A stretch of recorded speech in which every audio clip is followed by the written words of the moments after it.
మన తండ్రి అయిన దేవునికి, మన రక్షకుడైన యేసుక్రీస్తు ప్రభువుకు, పరిశుద్ధాత్మ దేవునికి వందనాలు స్తోత్రాలు చెల్లించుకుంటూ ఈ పండుగ దినాల్లో దేవుడు మంది మనకి ఇచ్చిన వాక్యము లూకాసు వార్త 1వ అధ్యాయము 52, 53 వచనాలు చదువుకుందాం.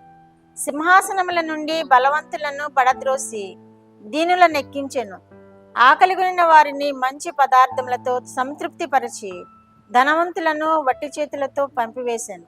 దేవుడి వాక్యం ద్వారా మనల్ని దీవించు. ఈ మాటలు కూడా మరియా దేవుని చేత కృప పొందిన తర్వాత దేవుని స్తుతిస్తూ వస్తుంది కదా. ఈ వాక్యం కూడా ఆ స్తుతిలో ఒక భాగం అన్నమాట. మేరీ సాంగ్ అని ఇంగ్లీష్లో రాయబడి ఉంది. ఆ స్తుతిలో ఈ 52వ వచనము 53వ వచనము కూడా ఒక భాగము. ఆమె ఏమని దేవుని స్తుతిస్తుంది అంటే, సింహాసనముల నుండి బలవంతులను పడద్రోసి దీనులను ఎక్కించెను అంటుంది. సింహాసనం నుండి బలవంతులను పడదోసి దీనులను ఎక్కించెను.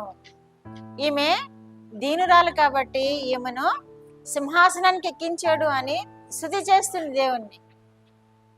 స్త్రీలందరిలో ఈమె ఆశీర్వదింపబడినదంటే అది ఎంతో ధన్యత, ఎంతో గొప్ప. దేవునికే తల్లిగా అయింది. ఆమె ఎంత స్థుతి చెల్లించినా అది తక్కువే అవుతుందేమో అనుకుంటున్నాను. దేవునికి తల్లి అయిన ఈ తల్లిని మనం ఎంత ప్రస్తుతించినా అది మనకి తక్కువే అవుతుంది.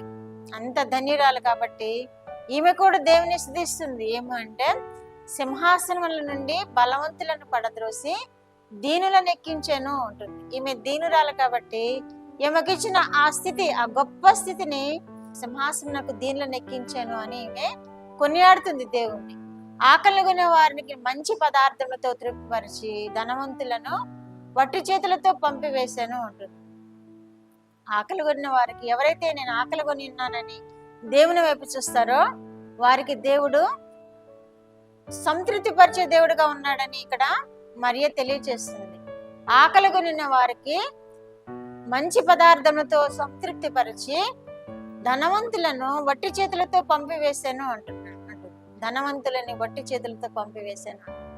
ఈమె దేవుని కొరకు ఎంత ఆకలి తప్పులు కలిగి ఉన్నదో, నా గర్భమున దేవా ఉద్భవించు అని కన్యగా ఉండినప్పుడు దేవుని కృప కొరకు ఎంత కనిపెట్టుకుని ఉన్నదో, దేవుని కృప కొరకు నా గర్భంలో దేవుడు ఉద్భవించాలని ఎంత ఆకలి దప్పులు కొనిన్నదో ఈమె తృప్తిపరిచినట్లుగా ఈ వాక్యం ద్వారా మనము గ్రహించగలుగుతున్నాం.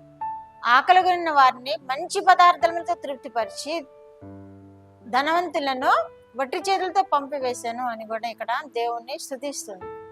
అంటే కీర్తన గ్రంథము 107 కీర్తన 9వ వచనంలో కూడా, ఏలయనగా ఆశగల ప్రాణమును ఆయన తృప్తిపరిచి ఉన్నాడు అంటుంది.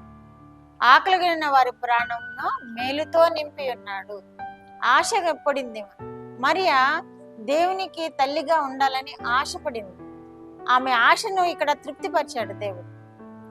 అలాగే ఆకలి కలిగిన వారి ప్రాణమును మేలుతో నింపి ఉన్నాడు అంటున్నాడు కీర్తనకారుడు.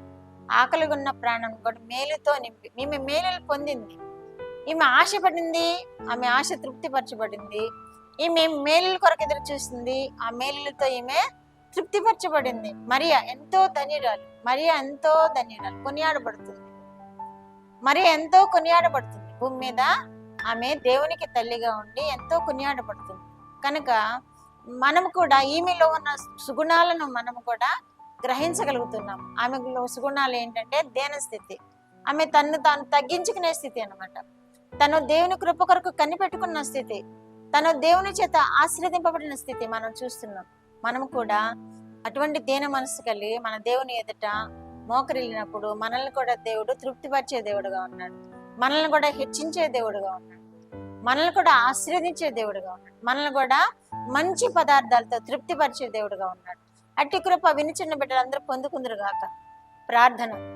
మా దేవా, మా ప్రియ పరలోక ప్రభువా, మీ పరిశుద్ధ పాదములకు వందనాలు, స్తోత్రాలు. మా రక్షకుడైన యేసుక్రీస్తు దేవా మీకు స్తోత్రములు ప్రభువా. పరిశుద్ధాత్మ దేవా మీకు స్తోత్రం.